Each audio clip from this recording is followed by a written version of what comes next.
y compris au sein de la majorité dans tous les grades. Il y a des alertes des organisations internationales et de toutes nos organisations. Donc on va se venir. Merci Amnesty, merci Sophie. Sécurité globale, rien que l'idée qu'on mette sécurité globale ensemble à quelque chose d'absolument orwellien. C'est dire une évidence, c'est qu'aujourd'hui, le pouvoir s'est mis dans une situation de dépendance à l'égard de la police. C'est ça la réalité du moment qu'on vit, qui est complètement exprimée par Linda Kebab quand elle dit à Macron, qui est-ce qui est venu vous tirer de chez vous du merdier quand vous étiez au bout du Nord? Qui est-ce qui est venu vous tirer du merdier avec les gilets jaunes? C'est la police à chaque fois. C'est comme s'il y avait une dette et aujourd'hui une dépendance, et donc que tout ce qui était proposé par les syndicats policiers devait être entré dans les faits. Alors là, avec l'usage des drones et avec l'interdiction de les filmer. Maintenant, si je veux avoir un mot positif, D'abord, je ne sais pas si cette loi tiendra face à ce qui est une avancée de la technologie. Parce que la démocratisation par le téléphone portable, le fait que chacun puisse l'avoir dans les manifs, comme vous le faites là, un certain nombre d'entre vous, je ne sais pas si une loi peut affronter ça dans la durée. Donc je ne suis pas sûr de ça. La deuxième chose que je veux dire, c'est que pour moi, j'analyse la période dans la durée du moment comme on vit, à la lueur d'une citation de Gramsci qui dit, à propos de l'Italie des années 20, « Nous vivons un temps de détachement de l'idéologie dominante ». Ça veut dire quoi? Ça veut dire qu'aujourd'hui, des mots comme concurrence, croissance, mondialisation ne sont plus des mots qui font envie. Ce sont des mots qui inquiètent les gens, qui les dégoûtent. La langue du pouvoir dégoûte les gens. Et dans ce temps-là, nous dit Gramsci, qu'est-ce qui se passe? Le pouvoir n'étant plus capable de diriger, il domine.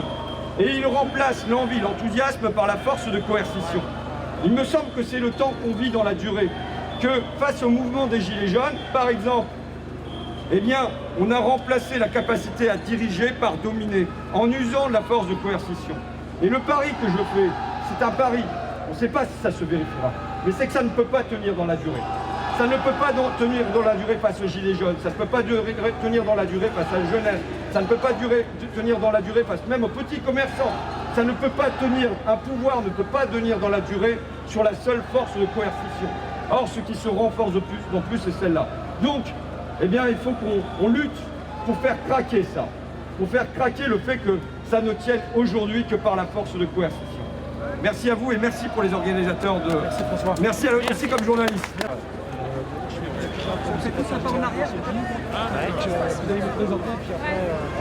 Moi, avec les parlementaires avec qui on avait créé le groupe Écologie, Démocratie, Solidarité, dont Aurélien Taché qui est à côté de moi, on s'inquiète très fortement d'une dérive très autoritaire de ce gouvernement et de la majorité qui l'accompagne. Et donc on l'a vu au fil des lois, il n'y a pas que cette loi là aujourd'hui qui nous intéresse, il y a eu les lois d'urgence sanitaire, il y a eu des lois qui s'appelaient fin de l'urgence sanitaire, qui étaient en fait des lois de prolongation d'urgence sanitaire, qui laissaient tous les droits entre les mains du Premier ministre, notamment la liberté de circulation, la liberté de réunion et la liberté de manifestation. Donc ça, nous y sommes opposés, nous avons voté contre la confiance au gouvernement.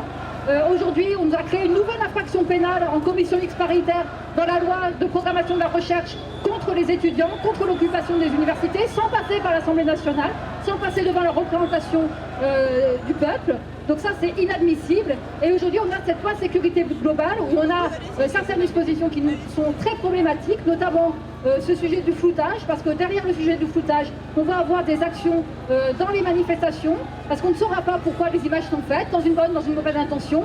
Moi, je ne connais pas les cas de figure qui ont mené le gouvernement à prendre cette décision-là. Nous n'avons pas d'études d'impact dignes de ce nom qui nous montrent que c'est un problème, que des policiers ont été réellement harcelés de cette manière-là.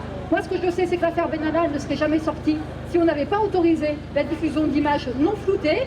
Et donc, nous nous opposons très fortement à cette mesure-là. Et bien évidemment, il y a aussi la mesure qui concerne l'usage de drones, où là, l'usage de drones, si on l'utilise sur du maintien de l'ordre, il va falloir que ce soit vraiment très restreint. Et en tous les cas, en aucun cas, on doit diffuser ça dans la vie civile, avec les polices municipales, etc. Donc nous, pour l'instant, nous sommes en opposition très forte à ce projet de loi. Nous tenons à maintenir ces libertés fondamentales, et notamment le droit d'informer. Tout le monde s'est prononcé, d'ailleurs le défenseur des droits et même l'ONU se prononce contre ce texte, alerte la France. Et je pense que la France, ce pays des droits de l'homme, doit maintenir son rang en tant que pays des droits de l'homme et en défenseur des droits de l'homme et ne peut pas aller sur des textes aussi liberticides. D'un côté, effectivement, cette loi sur la sécurité globale qui vous est présentée, mais aussi encore le ministre de l'Éducation nationale qui dit aux enseignants-chercheurs ce qu'ils ont le droit d'enseigner ou non. On a eu aussi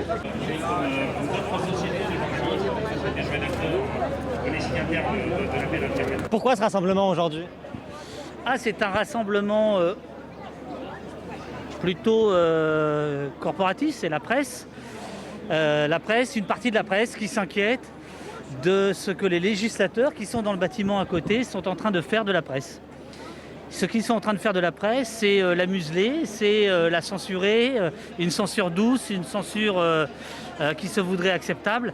Et donc là, il y a des gens qui se mobilisent pour dire que non, le législateur n'a pas à décider du caractère malveillant ou non du travail d'un journaliste. Et donc voilà, des gens sont là depuis à peu près une heure et demie. Il y a une prise de parole. Voilà. Parce qu'elles sont légitimes, ces images, elles sont importantes. Alors très clairement, il s'agit d'images de violences policières. Très clairement, c'est ça qui est visé, c'est-à-dire c'est l'idée de dire que dans la bataille de l'image, j'emploie les termes de Jean-Michel Fauvergue qui est le rapporteur de la loi, dans la guerre de l'image, il y a tout ce qui est diffusé hors du cadre classique, c'est-à-dire hors des télévisions, et notamment par les réseaux sociaux. Par réseaux sociaux, en fait, il faut comprendre tout ce qui est YouTube, Facebook, Twitter, etc. Mais ce n'est pas en tant que réseau social qu'il y a, d'un point de vue policier, un problème, c'est que ce sont des canaux de diffusion. Et ces canaux de diffusion documentent, montrent des images qui auraient pu exister depuis très longtemps, mais qui n'étaient pas captées et surtout qui n'étaient pas diffusées. Donc cette loi, elle veut empêcher en fait la diffusion d'images, assez peu la captation. Et ces images, évidemment qu'elles sont importantes. Ces images, c'est quoi? C'est des pratiques policières qui peuvent être considérées comme illégitimes, en tout cas qui posent question. Donc ce sont des gens qui les postent, qui les filment, qui les postent. Dans l'article 24, il est précisé dans l'intention de nuire. Est-ce qu'un journaliste qui fait son travail, il le fait dans le but d'informer, pas de nuire? Est-ce que ça exclut les journalistes de cet article? Alors, le tour de passe-passe, c'est de faire croire que cette loi n'attirerait pas les journalistes, n'attirerait pas dans ses filets les journalistes. Et d'ailleurs, depuis quelques jours, on voit le législateur, le ministre de l'Intérieur dire « Mais les journalistes, rassurez-vous, ça va fonctionner, c'est pas pour vous ». Et c'est pas tout à fait faux, c'est pas tout à fait destiné aux journalistes cette loi, même si officiellement il s'agit de ça, puisqu'on touche à la loi sur la presse de 1881. La véritable cible, ce sont les réseaux sociaux. Là où c'est compliqué, c'est que vous faites partie de gens qui sont à la fois journalistes, mais qui diffusent aussi sur les réseaux sociaux. Donc de toute façon, il y a une méconnaissance de la part de l'institution, ou en tout cas, il y a un flou de la part de l'institution qui est savamment orchestré. Donc, depuis quelques jours, le législateur essaie de rassurer la presse pour éviter ce rassemblement, finalement, pour éviter la fronde, sauf que le coup est parti. Le coup, c'est la CNCDH, c'est l'ONU, c'est Amnesty, c'est la Ligue des droits de l'homme, c'est énormément de syndicats de journalistes, de sociétés des rédacteurs, qui ont bien compris qu'ils étaient aussi visés. Mais il ne faut pas s'y tromper. Les véritables cibles, ce sont les gens qui diffusent sur les réseaux sociaux des images de pratiques policières. Sans ce genre d'image, il n'y aurait pas eu l'affaire Benalla, par exemple. Alors, sans ces images, il y a très peu d'enquêtes qui auraient été diligentées. Ça a été reconnu par François Molins lui-même, procureur de la République, lors d'une audition à la commission parlementaire sur le maintien de l'ordre, qui a reconnu que pour le lycée Bergson, par exemple, en 2016, c'est parce qu'il y avait eu une diffusion d'images sur les réseaux sociaux qu'il y avait eu une enquête qui avait été diligentée par le parquet, qui avait été ouverte par le parquet. En fait, il y a beaucoup d'affaires qui ont été ouvertes. Pourquoi? Parce qu'il y a une pression sociale. Évidemment qu'il y a une pression sociale, mais elle n'est pas sur les policiers. Elle est sur le fait que des gens réclament justice en disant « il s'est passé quelque chose, à minima, il faut une enquête ». C'est ça que le législateur voudrait tarir, voudrait arrêter. Donc, évidemment, avec cette loi, il n'y aurait pas eu l'affaire Benalla, il n'y aurait pas eu probablement la prise de conscience de la brutalité d'une partie de la police française par une partie de la population. C'est-à-dire que depuis 2 ans, 2-3 ans, quand on parle de bataille de l'image, c'est de ça dont on parle. C'est que tout d'un coup, une partie de la population a découvert que la police, c'était pas TF1, c'était pas M6. Ça pouvait être autre chose. Que c'était pas que Bernard de la Villardière, quoi. Que ça pouvait être autre chose. Ça peut être les deux. Mais c'est cette totalité qui a fait qu'il y a eu une prise de conscience dans la population. Et c'est cette prise de conscience que le législateur voudrait freiner, au fond, en intimidant. Parce que cette loi, le but de cette loi, je dirais presque, c'est même pas d'être appliquée, c'est d'exister en tant que telle pour intimider.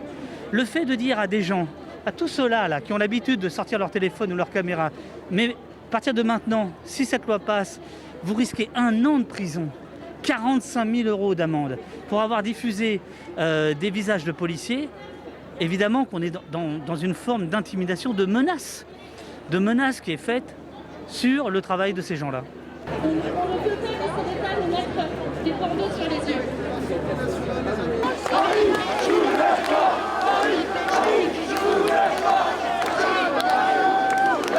Inaliénable à la sûreté qui protège les citoyens et citoyennes de l'arbitraire de l'État. Sécurité, c'est précisément le contraire.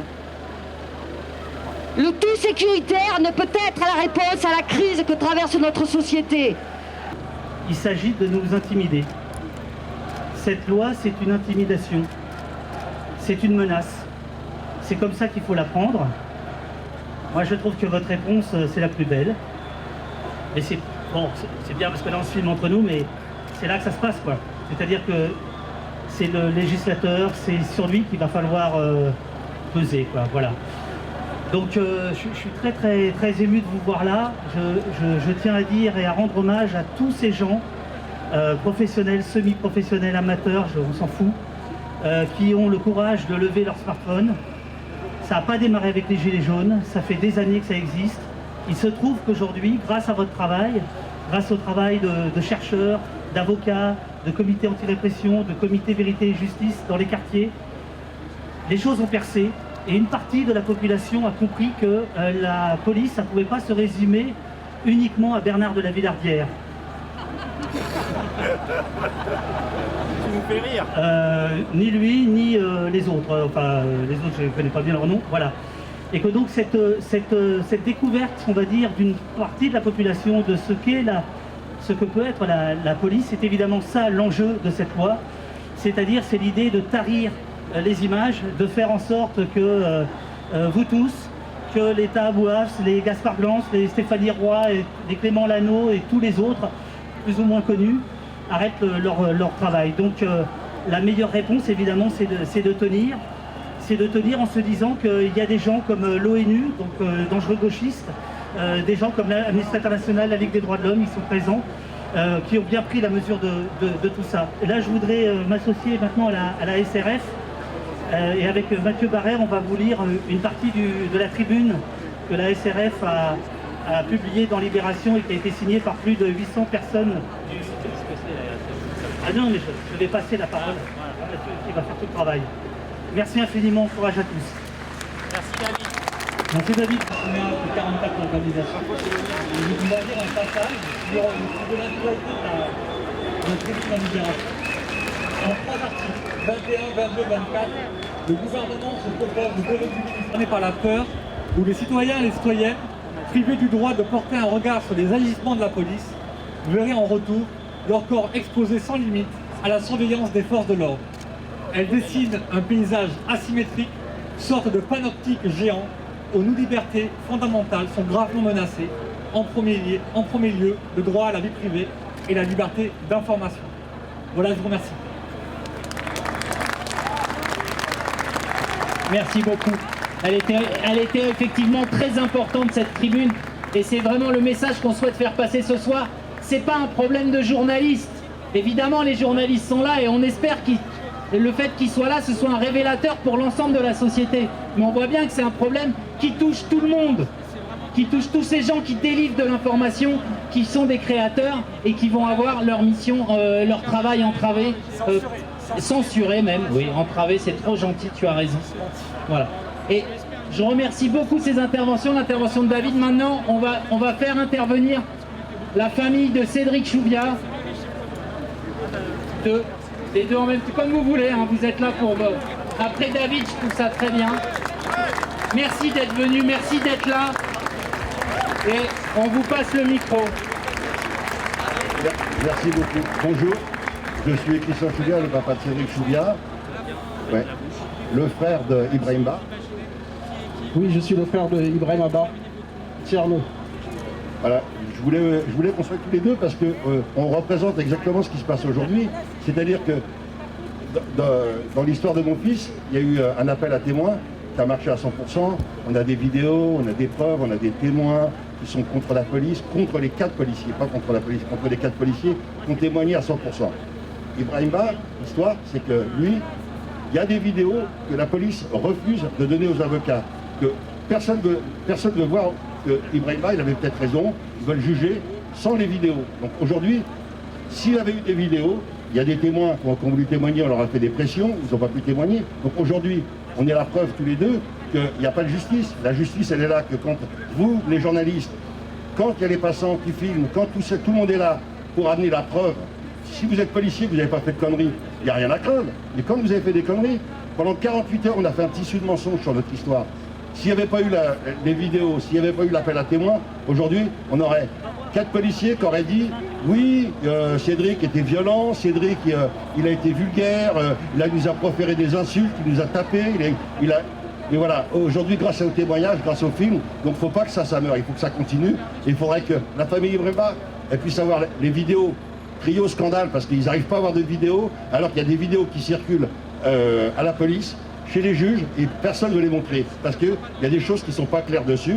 Donc il faut à tout prix que, quand il y a un appel à témoins, on puisse le faire. Donc il ne faut pas arrêter l'appel à témoins. Il faut que ça continue, il faut qu'on se batte tous pour ça. Et moi là, je serai toujours avec la presse, avec les journalistes, avec les créateurs qui sont là pour démontrer que la police n'a pas toujours raison. Elle n'est pas fautive tout le temps. Et quand elle a tort, il faut qu'elle l'accepte.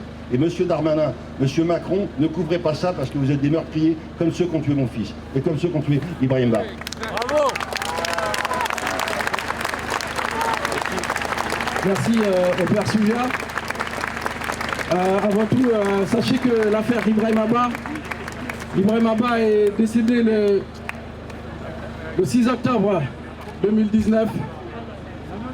Ça fait déjà un an que nous vivons ce drame.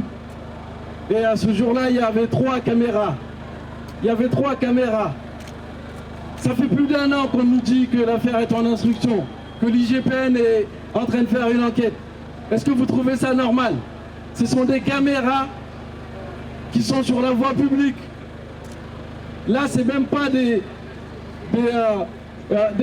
sont des caméras qui ont été placées là par les citoyens et pour les citoyens, pour nous protéger. Et jusqu'à présent, nous n'avons rien vu.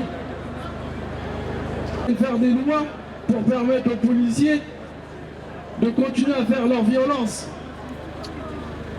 Mais c'est inacceptable. Chouviat, on parle de gardiens de la paix et on finit par avoir peur des gardiens de la paix.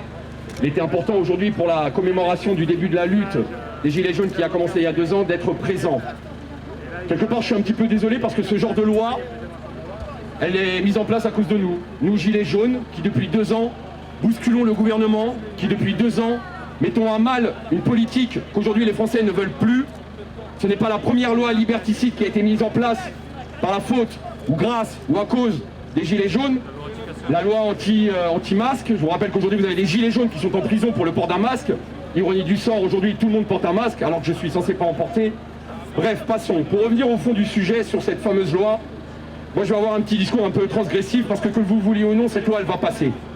Cette loi elle va passer parce que Macron dégage tout sur son passage, déglingue tout sur son passage et il a tous ces petits officiers là, doigts sur la couture, qui vont voter ce projet de loi.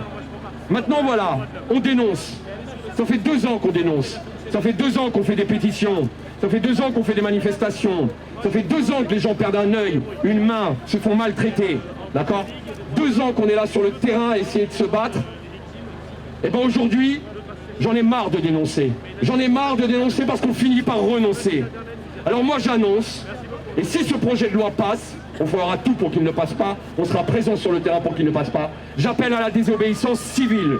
Si aujourd'hui on ne s'inscrit plus dans un texte de loi qui met à mal la démocratie, qui met à mal la population française, il est important que l'ensemble des Français puissent appliquer leur droit à la désobéissance civile. Il y en a marre de faire des livres, il y en a marre de faire des films. Pendant ce temps-là, les gens meurent dans les cités, les manifestants perdent leur œil. C'est ça qui se passe en France aujourd'hui. J'invite l'ensemble de la population à ne plus présenter sa carte d'identité. Tant que la police ne sera pas réglementaire, tant que le code de déontologie de la police ne servira pas à simplement décorer les murs, d'accord ? Désobéissance civile doit être le maître mot aujourd'hui de l'ensemble des Français, de tous ceux qui souffrent, les commerçants, les entrepreneurs, l'ensemble de la population française. Il est regrettable aujourd'hui, je le dis haut et fort, il y a 2 ans, sur une conférence de presse, j'avais pointé du doigt l'ensemble des journalistes en leur disant que bientôt, ce serait leur tour. Aujourd'hui, que mon collègue m'en soit témoin, 130 plaintes de violences policières vis-à-vis des journalistes, vrai ou faux? Qu'est-ce qui s'est passé? Rien. Vous allez manger, votre liberté d'informer va être mise à mal, notre liberté de citoyen de pouvoir aussi informer va être mise à mal, et ça va continuer. Désobéissance civile, voilà. Bonsoir, ça fait chaud au cœur de voir autant de monde ce soir devant l'Assemblée nationale. Cette loi ne doit pas passer. Cette loi ne doit pas passer parce que c'est une atteinte inédite au droit à l'information, à la liberté et au devoir des citoyens de pouvoir observer, de pouvoir critiquer l'action publique. L'action de la police doit être transparente. Nous devons pouvoir la regarder, nous devons pouvoir la diffuser. Et ces 2 dernières années, nous n'avons que trop vu des mains arrachées, des personnes éborgnées, des personnes frappées par la police. Et cette loi, nous le savons, touchera en premier lieu les Noirs et les Arabes dans les quartiers populaires. Sans vidéo, que vaut la parole d'un gamin de cité face à celle d'un policier? Que vaut la parole d'un gamin de cité face à celle d'un policier dans un tribunal? Nous le savons, rien! Alors nous avons besoin de ces vidéos. Elles sont essentielles pour la démocratie. Elles sont essentielles pour l'équilibre. Elles sont essentielles pour les contre-pouvoirs. Dans un système qui favorise l'impunité policière, nous avons besoin de ces images. L'esprit de cette loi, c'est l'esprit d'une société de surveillance. L'État veut voir sans être vu. L'État veut surveiller les citoyens, veut museler la presse, veut pouvoir réprimer les mouvements sociaux, les habitants des quartiers populaires, sans avoir à rendre de compte. Eh bien, nous disons non ce soir. Et nous sommes présents en masse et nous continuerons à maintenir la pression pendant tous les débats parlementaires jusqu'à vendredi. Et même devant le Sénat, on ira s'il le faut. Merci à tous. Merci à tous. On continue le combat. Pourquoi vous êtes rassemblés ici aujourd'hui? Expliquez-moi.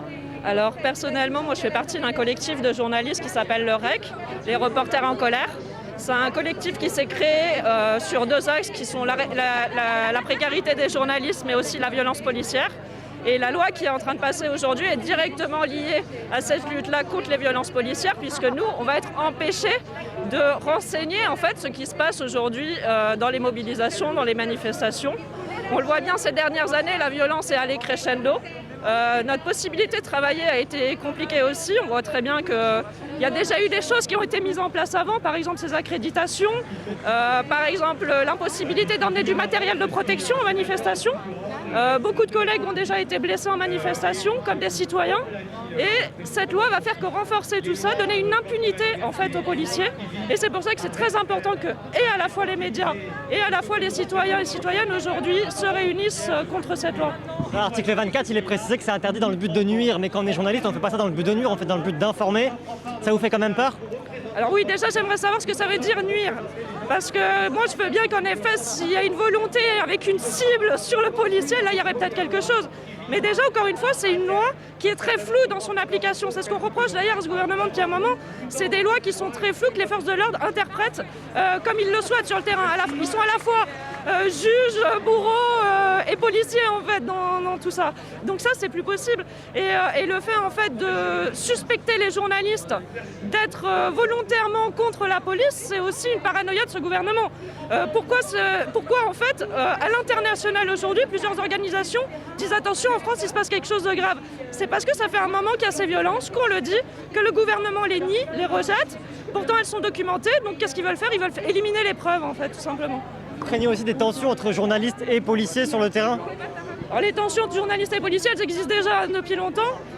Elles se sont développées aujourd'hui parce que maintenant, en fait, le policier peut décider si je suis, si en fait j'ai le droit de couvrir ou non une manifestation en fonction du média d'où je viens, en fonction de si je suis titulaire ou pas d'une carte de presse. Sur la carte de presse, beaucoup de pigistes ne l'ont pas, beaucoup de journalistes précaires ne l'ont pas, tout en travaillant dans des grandes rédactions. Hein, c'est pas du tout une minorité. Donc en fait, aujourd'hui, ils sélectionnent qui aura le droit de renseigner, et à la fois sur la politique du gouvernement, et à la fois sur les pratiques policières en France. En quoi cette loi, l'article 24, l'article 21, l'article 22, ces chiffres sont à ce point attentatoires aux libertés? À quel point l'impossibilité de diffuser les images de policiers, à quel point les drones qu'on va avoir sur nos têtes en permanence, à quel point la reconnaissance faciale et la centralisation des images en permanence va permettre à l'État de nous surveiller tous à n'importe quel endroit. C'est-à-dire que nous n'aurons plus aucune intimité, nous n'aurons plus aucune vie privée. Et en même temps, nous ne pourrons plus contrôler les abus de l'État et les abus policiers. L'ONU est venue rappeler la France à l'ordre, il ne faut cesser de le rappeler. Et pendant ce temps, derrière, à l'Assemblée nationale, on continue de croire qu'on peut passer des lois qui sont contraires au droit international. Nous devons rappeler la France au droit international. Nous devons dire qu'il est impossible de passer ce type de loi indéfiniment, que l'emballement sécuritaire, ça ne peut plus durer. Il faut dire, de manière générale, que la seule arme pour protéger la démocratie, c'est la démocratie elle-même. La seule arme pour protéger l'état de droit, c'est l'état de droit lui-même. Et la seule arme pour protéger la République aussi. À partir de ce moment-là, on ne passera plus ce type de loi sécuritaire. Ça fait maintenant 15 ans qu'on ne cesse d'avoir des lois sécuritaires, en pensant que la population sera de plus en plus sécurisée. Et il y a une violence sociale, économique, sur chacun qui ne cesse de s'accroître. Oui, il y a une violence, et cette violence, elle est due justement à cet accroissement sécuritaire en permanence. Il faut que ça cesse. Et ça doit cesser maintenant, avec l'article 24, avec l'article 21, avec l'article 22, avec toute cette loi sécurité globale qui doit disparaître. On attend les parlementaires pour dialoguer avec nous.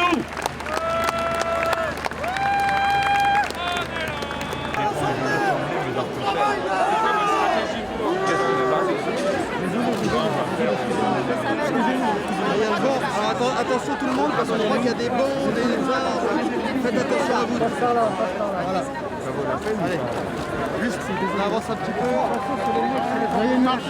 Il y a une marche. Ouais, désolé, hein. Excusez-nous.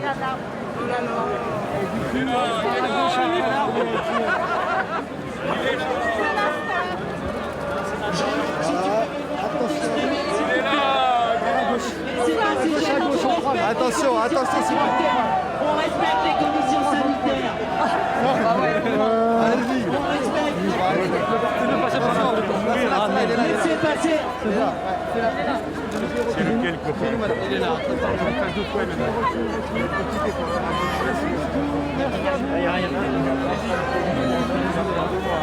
J'ai du gel, j'ai tout.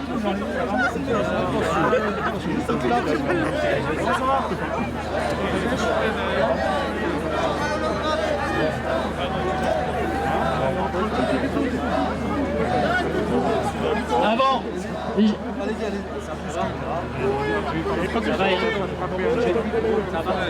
Je vais vous demander de faire un peu d'espace là, sinon Jean-Luc ne prendra pas la parole. C'est pas possible. On doit respecter les conditions sanitaires. Passez derrière moi. On respecte les conditions, c'est pas possible. C'est pas possible. Voilà. Bon, ok. Je passe le micro à Jean-Luc Mélenchon.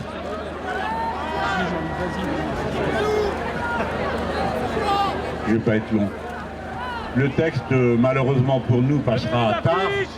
Donc sans doute va-t-on y passer la nuit. Alors évidemment, nous savons tous que c'est un texte après peut-être 40 textes sur la sécurité, blabla, la délinquance, que sais-je encore, le terrorisme.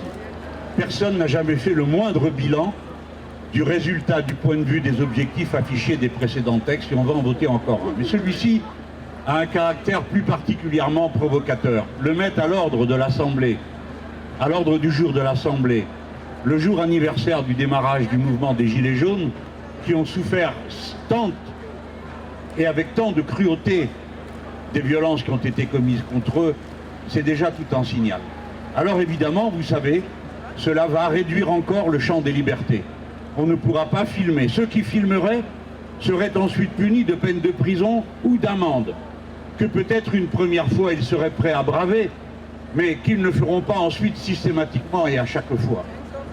Nous serons surveillés davantage par des drones qui pourront suivre nominalement des personnes. Des pouvoirs de police vont être donnés à des compagnies privées de sécurité ainsi qu'à des polices municipales. J'en passe et combien d'autres. Bien sûr donc ce sera une loi liberticide de plus qu'ils veulent faire passer. Mais je demande qu'on réfléchisse à une de leurs expressions favorites et sans doute la plus insupportable. Quand ils disent la première des libertés, c'est la sécurité. Non, la première des sécurités, c'est la liberté.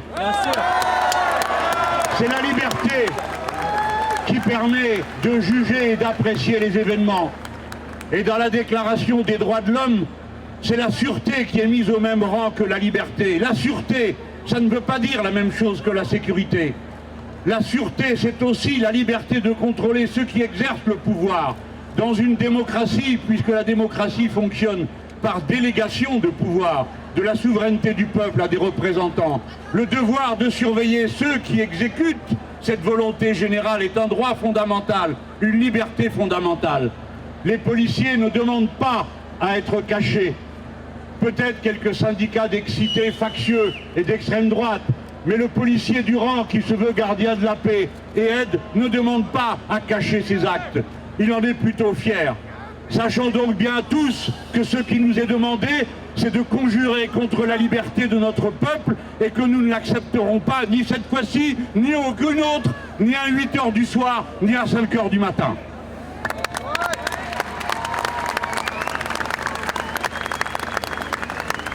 Merci. Alors, juste une question, Jean-Luc, puisque vous arrivez de l'hémicycle, tu dis, le texte a commencé à être examiné ou pas? On en est où? Non, toujours pas? Non, là on a une autre loi qui nous fait pas plaisir non plus, c'est celle sur l'université. Oui. Alors, c'est la honte intégrale.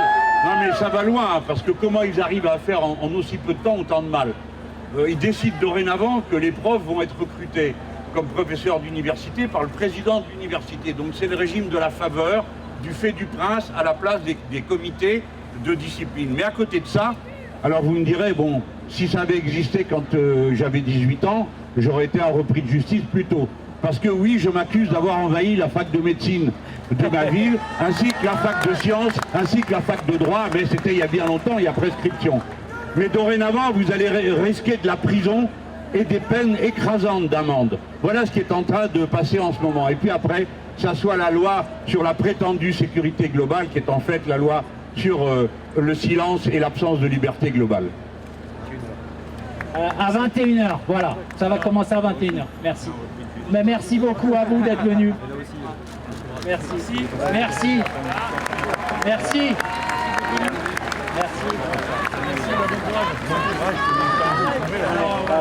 Bah, on vous soutient, on est avec vous. Merci à toi. On laisse passer, on respecte les... On respecte.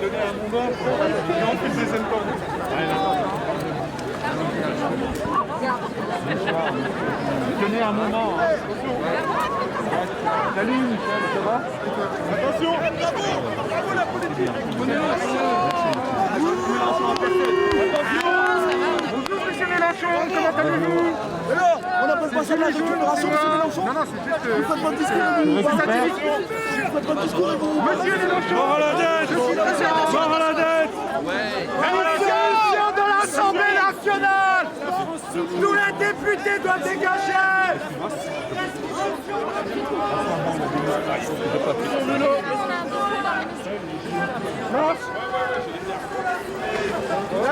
Si on avait voulu vraiment l'agresser, on l'aurait déjà agressé. Arrêtez les gars. Arrêtez. Marche. Bonne soirée à vous, monsieur Mélenchon. À bientôt dans les urnes, monsieur Mélenchon. Bon, ben voilà, c'est l'action. Polté, matraque, gazage, interdiction de manifester. Il faut qu'on empêche le passage de Sitic. Et pour cela, il est plus qu'essentiel que l'ensemble des organisations.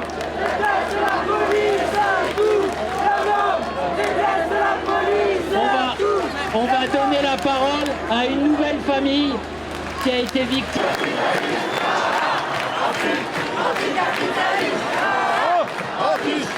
Rien de plus sacré que mon corps.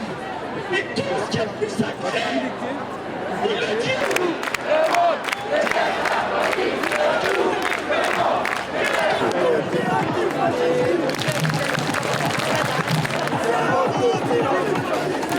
Le débordement là, Antifascistique. C'est avant tout du antifascistique. C'est avant tout du antifascistique. C'est avant tout du antifascistique.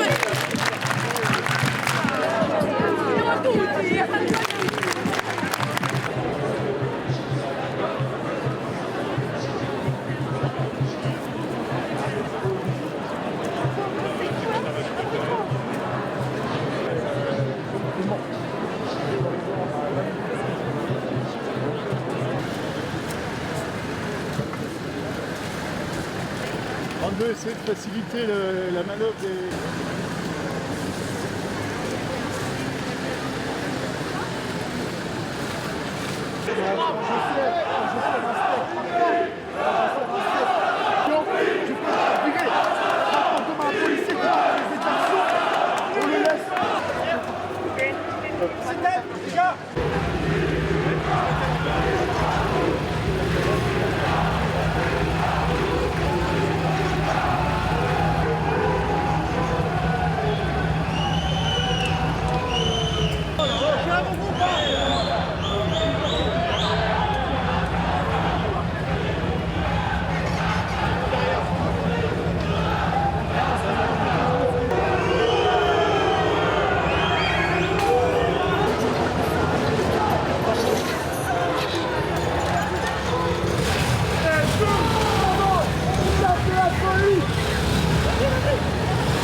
on peut jamais mettre tout le monde dans la salle. Là, on est en train de se sacrifier pour vous, hein. Vous n'avez pas de gamin contre nous. Ensemble, on arrivera ensemble. Que si on est ensemble, on sera des vrais putains. Ça c'est sûr, hein. Avec leur salaire, c'est des putes de luxe. Ça c'est sûr, quoi. Voilà, ces gens-là, ils n'ont pas d'âme, ces gens-là. Aucun respect, ni pour eux, ni pour les autres. Voilà.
On bande de cons, on va essayer de te brûler.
Attention, ça bat, ça bat.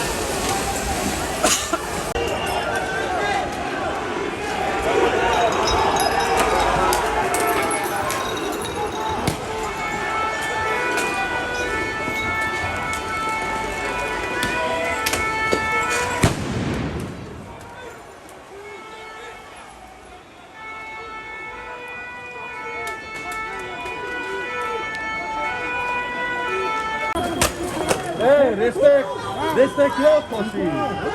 Pourquoi tu touches comme ça? Ouais, c'est bon.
Attention derrière. On va plus y arriver.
Respectez-vous quand même, hein.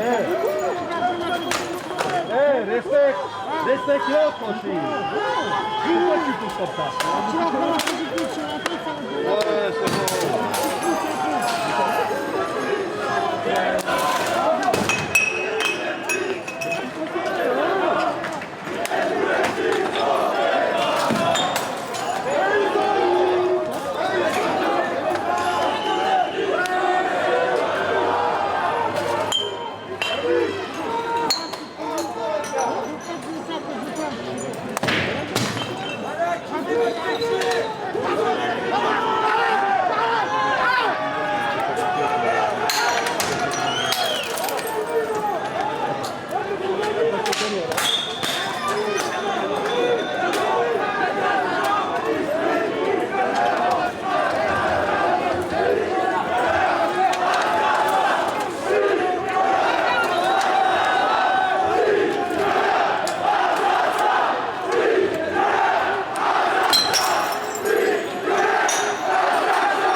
Il y en a qui arrive.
Recule. Venez.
Asseyez-vous avec vos caméras.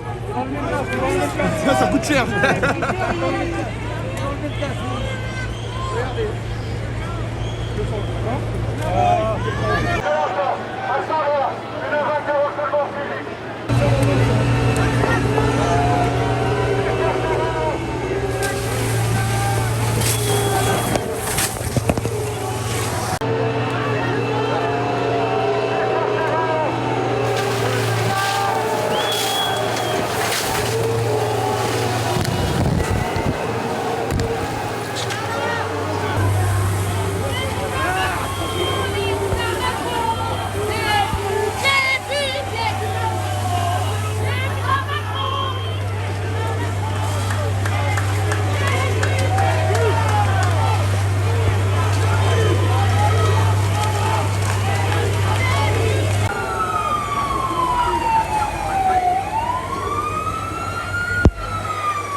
après, ils sont tous derrière moi, mec.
À ce moment-là, tu m'as rendu mon tel.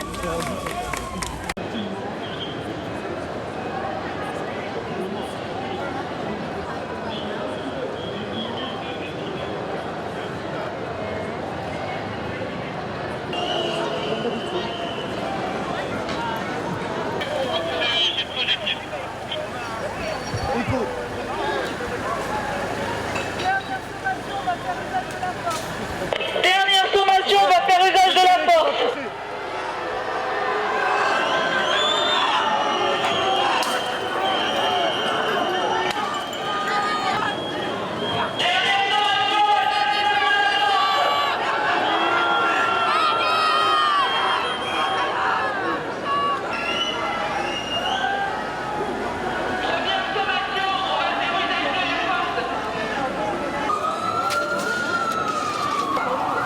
Vous êtes sommés de dégager ce gouvernement de mes deux. Obéissance à la loi, veuillez disperser le gouvernement, s'il vous plaît.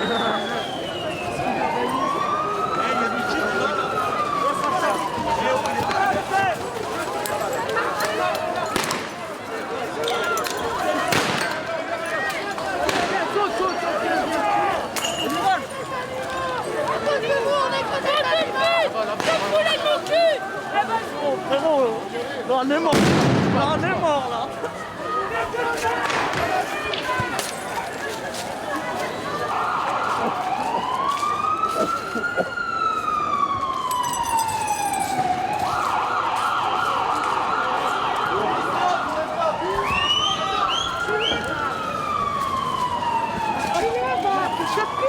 C'est pas le bon côté non plus.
Ouais. C'est pas grave. Partez par là. Allez. Allez, par là, maintenant. Allez, tenez-vous ça. Je suis plus là, c'est là-bas. Arrête de boire, toi. Ouais, je continue.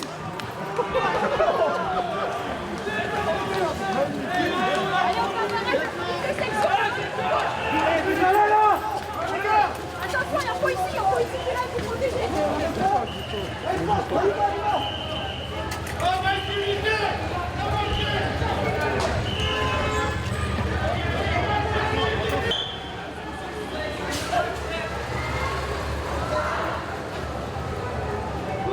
Et moi je reste à côté de toi parce que je sors.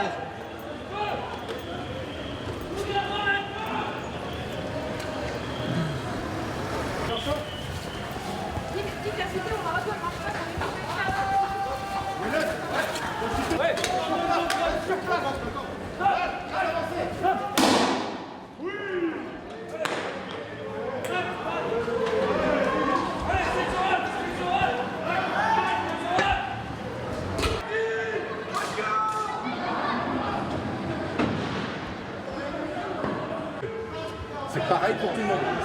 Comment? Non mais monsieur, c'est pareil pour tout le monde. C'est pareil pour tout le monde, c'est la loi. Du coup, vous voulez que je fasse quoi là concrètement? Ben, que vous quittez l'endroit. Mais je fais mon travail. Vous voulez m'interpeller? Oui, monsieur, un ordre de dispersion a été ordonné. Mais on est journaliste, j'ai une carte de presse. Oui, monsieur, c'est valable pour tout le monde, y compris pour les journalistes. Mon travail, je fais la mission Non, mais d'information. monsieur, c'est valable pour tout le monde. Ordre à dispersion. Donc il y a deux solutions, ou vous partez, ou je vous interpelle. D'accord, bah je vais m'éloigner. Voilà, je vous préviens.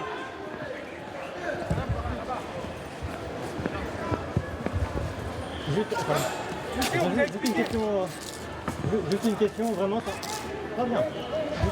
Tout va bien, je suis pas dangereux. C'est par rapport au... C'est la loi, monsieur. C'est par rapport au nouveau... Oui, c'est la loi. C'est pas celle d'aujourd'hui, hein, c'est celle d'il y a un an ou deux. C'est le nouveau schéma de maintien de l'ordre, c'est ça que... Oui, c'est le schéma national du maintien de l'ordre. Et du coup, vous pouvez interpeller les journalistes? Non, on ne peut pas interpeller les journalistes.